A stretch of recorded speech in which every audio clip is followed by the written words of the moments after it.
예수님의 아버지 요셉으로부터 시작해서 쭉 위에 누구까지 갔죠? 아담, 그 위에 하나님까지 이렇게 간 것을 보게 됩니다.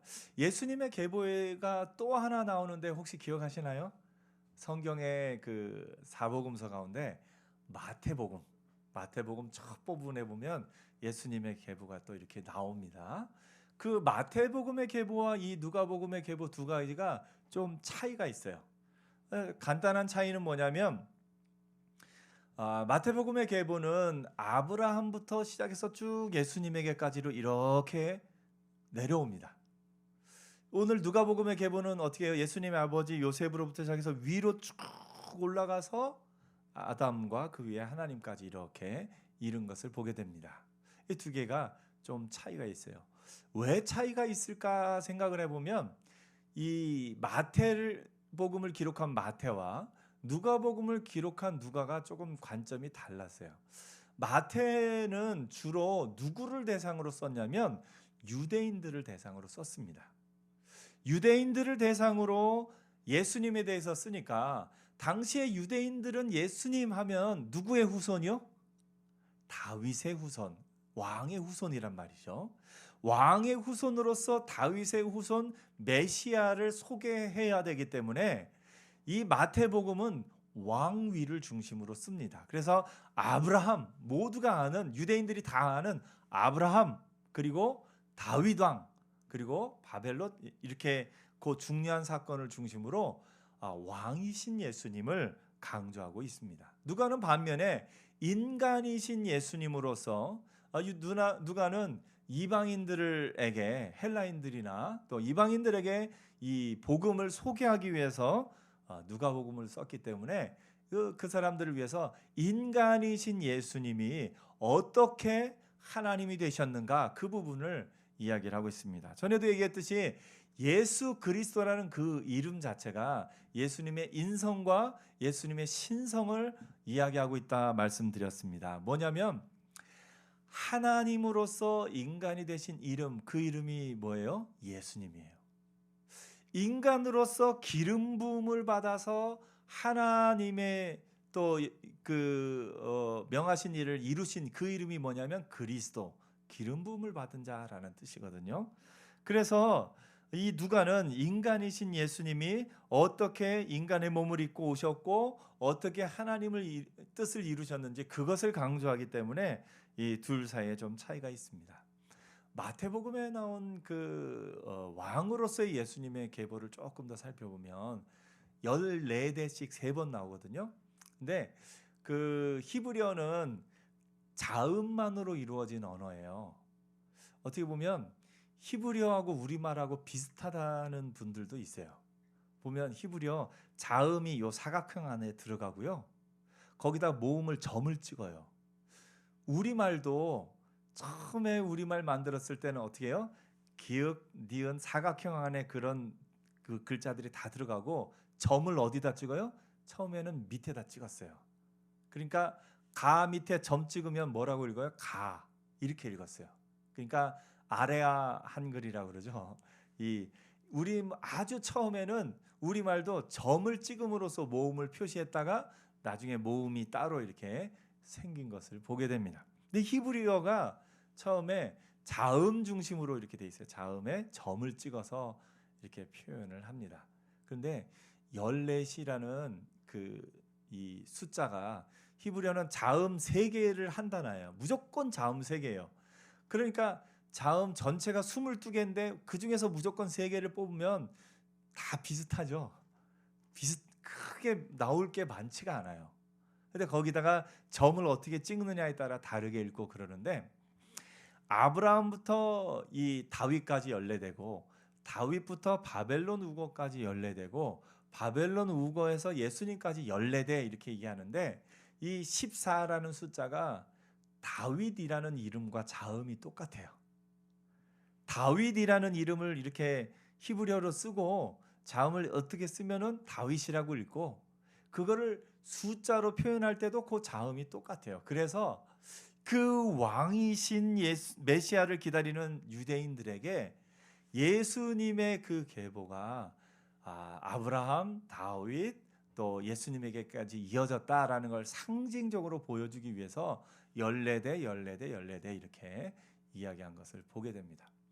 이 아브라함부터 그 14대, 14대, 14대 세 번 있는 이것이 우리 구원의 역사를 조금 보여주고 있기도 합니다. 뭐냐면 아브라함부터 다윗까지는 민족적인 차원의 구원의 역사고요. 다윗부터 바벨론 우거 전까지는 국가적인 차원의 구원의 역사고요. 이 바벨론 이후로는 우주적인 차원의 구원의 역사를 보여주고 있습니다. 이걸 뭐라고 좀 어려운 말이긴 하지만 조금 더 설명을 하면요. 아브라함부터 다윗의 때까지는 성전이 있었을까요? 없었어요. 성전도 없고 국가도 없고 어떤 제사장도 없는 그런 시대예요. 그럼에도 불구하고 아브라함이 하나님으로부터 들려오는 그 세미한 음성을 들었고 그 세미한 음성에 따라 순종해서 하나님의 이루시는 이스라엘 민족을 이루었죠.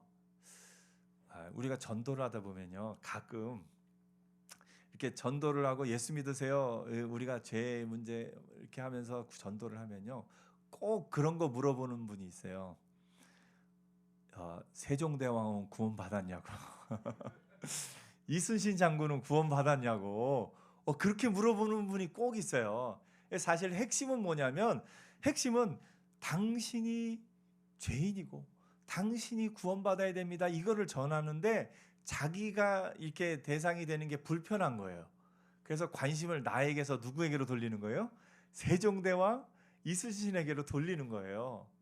그런 부분이 있어요. 사람들이 나에 대해서 솔직하게 이야기하기가 두려울 때는 꼭 제3의 누구를 이렇게 내세워서 관심을 이렇게 돌립니다.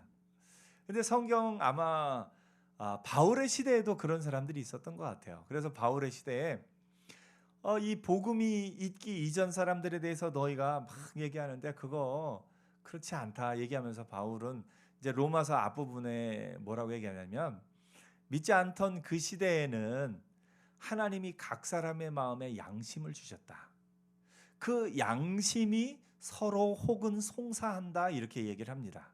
그러니까 하나님이 각 사람의 마음에 하나님을 알 만한 것을 넣어주셨고 그 양심의 법에 순종하는 이와 따르는 이와 그렇지 않은 이를 하나님이 각각에 맞게 심판하신다. 바울이 그 부분을 살짝 이야기를 하고 있는 것을 보게 됩니다. 그러니까 이순신 장군 시대에, 그 시대에도 아직 예수 그리스도 이름이 알려지지 않은 그 시대에도 하나님은 아브라함에게도 그 역사하셨듯이 모든 사람의 마음에 하나님이 넣어주신 법이 있는 거예요. 양심의 법. 그 법을 따라서 하나님이 그 사람이 하나님을 두려워했느냐 따라했느냐 그것을 보여주고 있는 겁니다. 그래서 아브라함부터 다윗까지는 국가도 없고 아직 성전도 없고 아무것도 없지만 그들이 하나님의 명령에 순종함으로 말미암아 민족적인 차원의 구원의 역사를 이룬 것을 보게 됩니다. 다윗 이후에는 뭐가 생겼죠? 국가가 생겼어요. 다윗 때 국가가 있고, 이제 다윗 아들 솔로몬 때 뭐도 생겼어요? 성전도 생기고 제사장도 생기고 모든 것이 갖춰졌어요. 그러면 이스라엘 백성은 이 다윗 왕 이후의 시대에는 어디 가서 제사를 드려야 돼요? 성전으로 가야 되는 거예요. 그것은 국가적인 차원의 구원의 역사고, 오늘 우리로 비유를 하면 예수님의 복음이 전해졌죠. 그리고 교회가 있습니다. 그래서 교회 안에서 신앙생활과 하나님이 주신 은혜가 교회를 통해 이 땅 가운데 이루어지고 있는 지금의 시대를 볼 수가 있습니다. 바벨론 우거 이후에는요, 바벨론으로 포로로 끌려간 이후에는 우주적인 차원의 구원의 역사입니다. 그건 뭐냐면 바벨론으로 끌려갈 때 뭐가 무너졌어요? 성전이 무너졌어요. 예루살렘 성전이 무너지고 선지자도 없고 제사장도 없고 다 없는 그런 시대가 됐어요. 그런데 그때에도 누가 있어요? 다니엘과 세 친구들이 있는 거예요. 이방 나라로 끌려가서 제사장도 없고 선지자도 없고 성전도 다 무너졌는데 그 가운데도 여전히 하나님이 세우신 사람, 하나님을 두려워하는 사람들이 있는 거예요. 다니엘과 세 친구처럼. 지금의 시대로 보면은 북한 가운데도, 북한의 고위 공직자 가운데도 하나님이 다니엘과 세 친구처럼 이 평양에 있던 교회가 무너졌잖아요. 평양에 있던 교회들이 다 무너지고 한 그 상황 가운데도 하나님은 여전히 하나님의 사람들을 세우신 줄 믿습니다. 그래서 교회가 무너지고 모든 것이 무너졌다 할지라도 그곳에 여전히 예수 그리스도를 주로 고백하는 사람들이 있다는 겁니다. 우리는 모르지만 바벨론과 그 시대 가운데 그 이방인들 가운데서도 여전히 하나님의 손과 발이 돼서 역사했던 그 사람들이 있던 것처럼 지금도 하나님의 사람들이 있다는 겁니다. 마태복음은 그처럼 민족적인 차원의, 국가적인 차원의, 또 우주적인 차원의 구원의 역사를 설명하고 있습니다. 그 가운데서도 특별히 왕이신 예수님에 대해서. 그래서 마태복음에는 어떤 내용들이 또 나오냐면 구약의 예언이 이렇게 이루어졌다. 유대인들을 대상으로 쓰니까 구약의 예언이 이렇게 이루어졌다. 예수님은 왕으로 오셨다. 마태복음은 그걸 강조합니다. 누가복음은 그에 반해서는 인간이신 예수님이, 왜냐하면 이 그리스인들은 어떤 것이 있냐면 신화가 있잖아요. 그리스 신화, 로마 신화.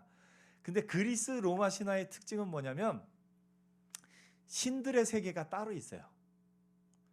인간들의 세계가 따로 있어요. 그리스 사람들의 생각에는 신들과 인간들은 따로 살아요. 신들은 신들 안에서 결혼도 하고 신들끼리 막 이런 개념이 그리스인들에게는 있어요. 그러면서 그리스인들에게 있는 개념은 뭐냐면 신들은 인간하고 따로 산다. 그리고 인간의 삶에 대해서 신들이 관심이 있을까요? 없을까요? 관심이 없다. 이게 그리스인들의 개념이에요.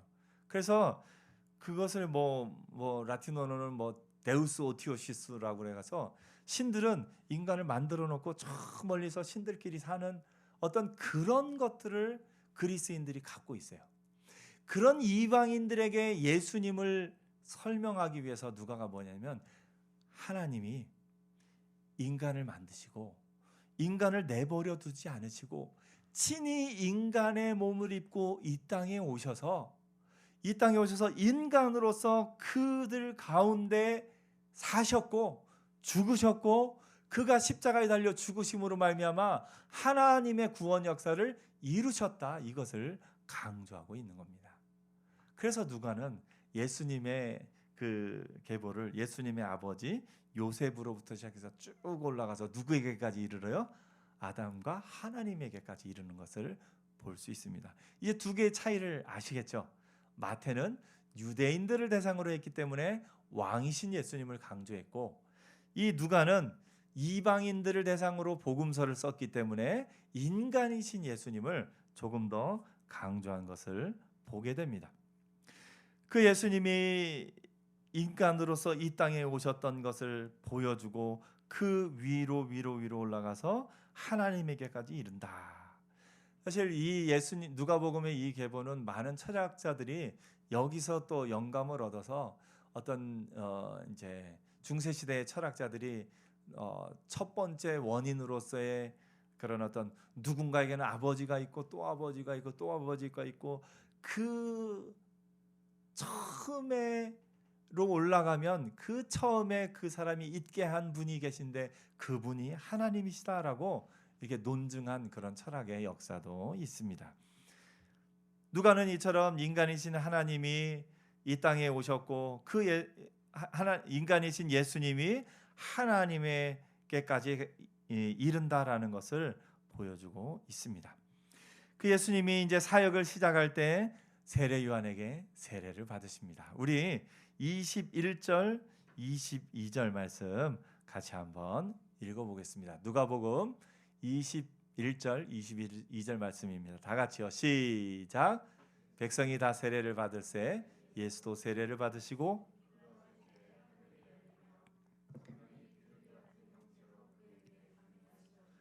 하늘로부터 소리가 나기를 너는 내 사랑하는 아들이라 내가 너를 기뻐하노라 하시니라.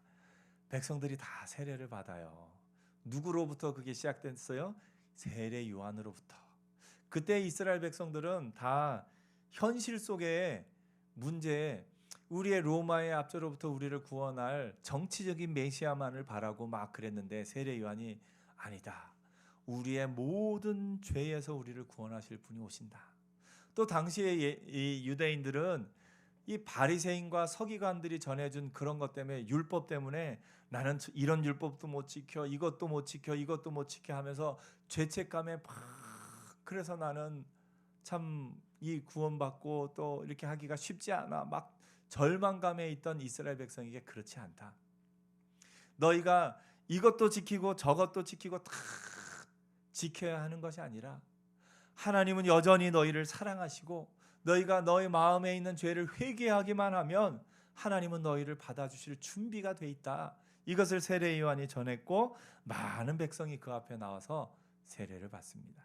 그런 때에 예수님도 교회에 나와 이 요단강에 가서 세례를 받으십니다. 사실 예수님은 세례 받으실 필요가 없는 분이셔요.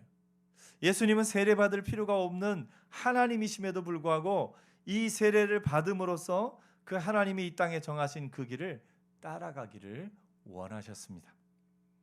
그래서 예수님이 그 세례를 받으실 때 하늘이 열리며 성령이 비둘기 같은 형체로 그 위에 강림하시며 하늘로부터 소리가 나기를 너는 내 사랑하는 아들이라 내가 너를 기뻐하노라 이야기가 들리십니다. 여기서 이제 이게 대표적인 삼위일체를 알려주는 구절입니다. 삼위일체라는 단어가 사실 성경에 나오지는 않는데 세 분 하나님이 여기 동시에 계신 거예요.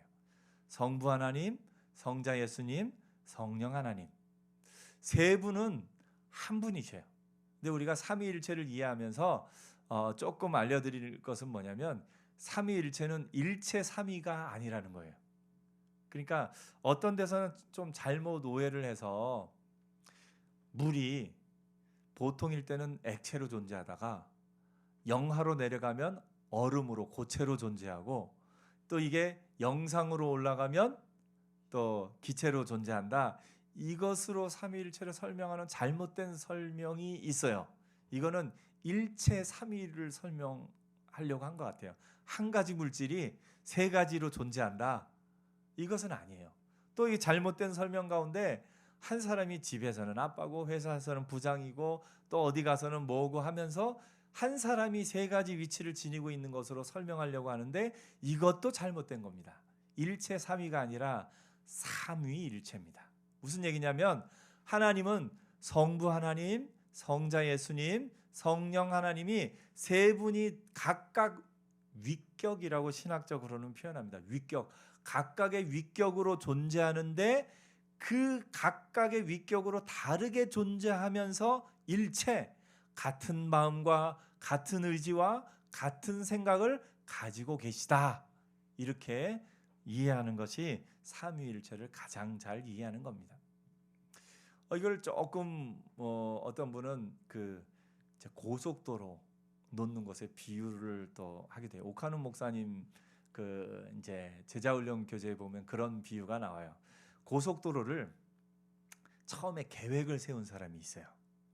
그리고 그 고속도로를 실제 공사해서 사람들이 이렇게 다닐 수 있게 공사를 하는 사람들이 있고, 그리고 그 고속도로를 이용할 수 있도록 유지 보수를 하면서 또 그 이용할 수 있도록 이렇게 해주는 관리하는 그런 부분이 있습니다. 그래서 성부 하나님, 성자 예수님, 성령 하나님의 역할을 거기다가 좀 비유를 하면서 성부 하나님이 이 모든 걸 계획하셨고 예수님이 십자가에 달려 죽으심으로 구원의 길을, 구원의 도로를 열어주셨고 그 구원의 길을 이용할 수 있도록 해주시는 분이 성령 하나님이시다. 이렇게 하면 조금 세 분의 그런 역할에 대해서 이렇게 우리가 이해하기 쉽다 이렇게 설명하기도 합니다. 세 분은 이렇게 각각 다른 일을 하셨지만 그 세 분이 합하여 결국은 한 가지 일을 하신 거예요. 그것이 뭐냐면 우리를 구원하신 겁니다. 그래서 삼위일체 이 세 분의 하나님이 동시에 나오는 이 대표적인 구절로서 우리가 삼위일체를 이해할 수가 있습니다. 그 가운데 우리가 오늘 보고 싶은 것은 뭐냐면 하나님이 하늘로부터 소리가 나기를 너는 내 사랑하는 아들이라.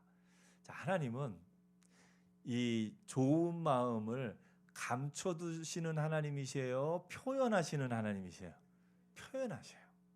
너는 내 사랑하는 아들이라 표현하시는 하나님이셔요.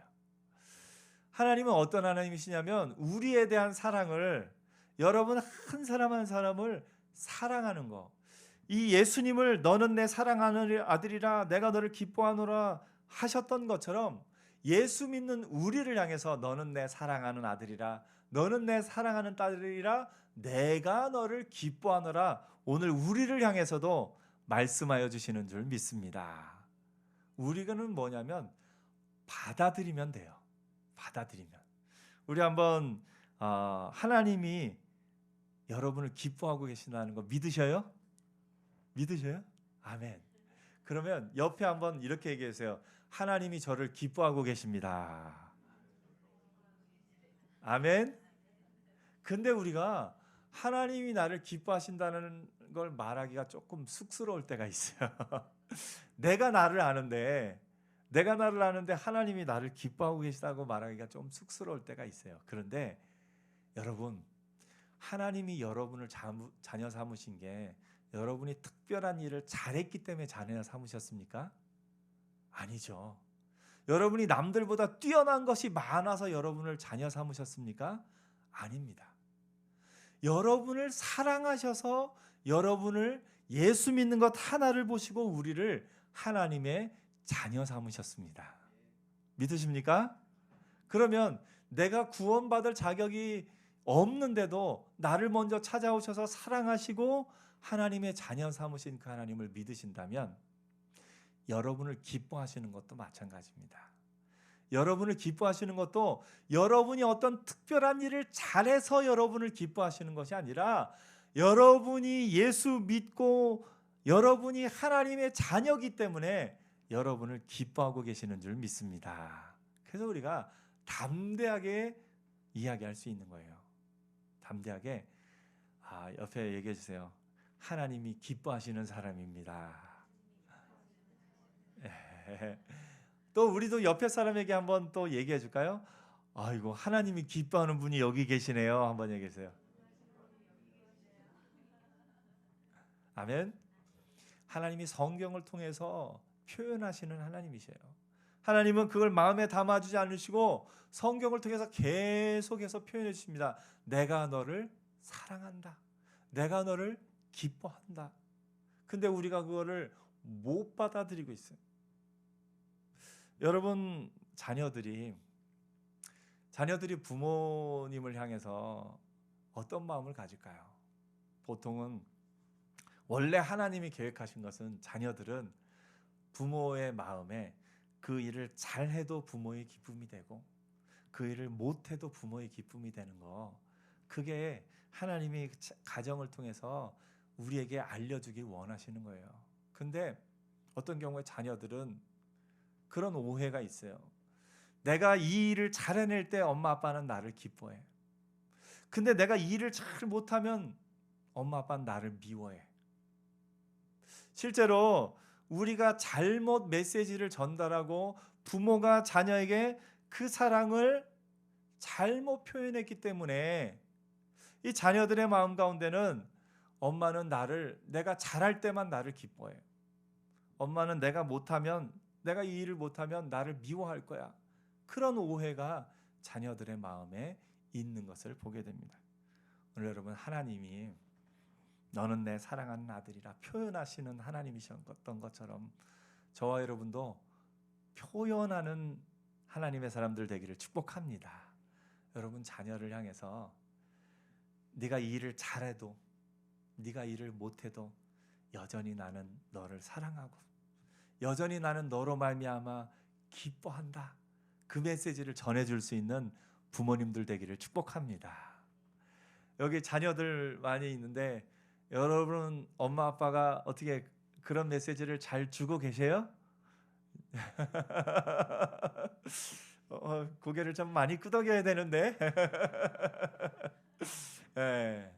여러분, 엄마 아빠가 내가 일을 잘할 때도 내가 일을 못할 때도 여전히 나를 사랑하고 여전히 나를 기뻐하고 있다는 그것이 삶에 얼마나 큰 힘이요 원동력이 되는지 모릅니다. 내가 이 일을 좀 실수할 때도 여전히 엄마 아빠는 나를 사랑하셔. 내가 이 일을 좀 못하고 실수할 때도 여전히 엄마 아빠는 나를 보고 기뻐하고 계셔. 그것이 있으면 그 사람의 평생의 원동력이 됩니다. 새로운 일을 도전하는 원동력이 있고요. 실패했을 때 다시 일어나는 원동력이고요. 그 힘이 돼줍니다. 오늘 여러분, 우리가 누군가에게 그런 사람이 되어주기를 축복합니다. 여러분이 누군가에게, 사실 우리는 그것을 못 받았을 수도 있어요. 우리 부모님 세대에 우리 부모님들이 우리에게 그걸 못 줬을 수도 있어요. 부모님들이 나에게 그런 것을 못 줬기 때문에 내가 잘할 때만 나를 인정해 주었고 내가 못할 때는 나를 인정해 주지 않는 그런 세상의 육신의 아버지 어머니를 또 그랬을 수도 있습니다. 그러나 우리가 하나님의 은혜 안에서 하나님은 여러분을 잘할 때나 못할 때나 여전히 여러분을 사랑하고 여러분을 기뻐하고 계시는 줄 믿습니다. 그 하나님 아버지를 나의 아버지로 모신 자로서 이제는 나도 표현하면서 살았으면 좋겠습니다. 내 주변의 사람들을 향해서 내가 너를 사랑한다, 내가 너를 기뻐한다, 이 메시지를 주변 사람에게 늘 전해주는 자로 사는 은혜가 있기를 축복합니다. 오늘 가족들에 가서 그 고백을 했으면 좋겠어요. 가족들에게 가서 네가 일을 잘할 때나 네가 일을 못할 때나 나는 여전히 너를 응원한다. 나는 여전히 너를 지지한다. 나는 여전히 너를 위해서 기도한다. 나는 여전히 너를 기뻐한다. 여러분 주변에 있는 사람들에게 그것을 표현하는 자로 사는 저와 여러분 되기를 축복합니다. 하나님은 어떤 하나님이셔요? 오늘 하나님은 표현하시는 하나님. 내가 너를 사랑하노라, 내가 너를 기뻐하노라, 표현하시는 하나님. 그래서 예수 믿는 우리도 어떤 성도요? 표현하는 성도가 됐으면 좋겠습니다.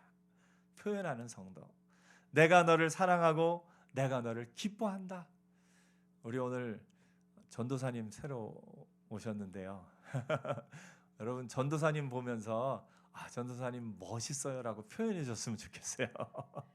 전도사님이 또 악기 연주를 하고 그럴 때마다 멋있어요, 참 좋아요 표현해주고, 우리가 마음에만 담아놓고 말 안 해도 알겠지, 말 안 해도 알겠지. 참 근데 사람은요 말 안 하면 몰라요. 말 안 하면 몰라요. 하나님이 사람을 가장 잘 아시니까 성경에 말 안 하시는 하나님이 아니라 어떤 하나님이요? 표현하시는 하나님. 우리를 잘 알기 때문에, 우리가 말 안 하면 모른다는 걸 알기 때문에 하나님은 성경을 통해서 계속 표현해 주고 계신 거예요. 그래서 우리도 그 하나님의 성품을 받은 자로서 표현하는 자로 사는 은혜가 있기를 축복합니다. 옆에 한번 표현해 볼까요? 서로 마주보고 오늘 참 예쁘시, 칭찬 3가지씩 표현해 보시죠. 오늘 참 예쁘네요, 멋지네요, 아름답네요, 참 사랑스럽네요, 참 귀하네요. 예, 그 하나님이 우리에게 주신 그 마음을 표현하며 살았으면 좋겠습니다. 옆에 한 번 더 다 같이 해보죠. 당신을 볼 때마다 마음이 참 좋습니다.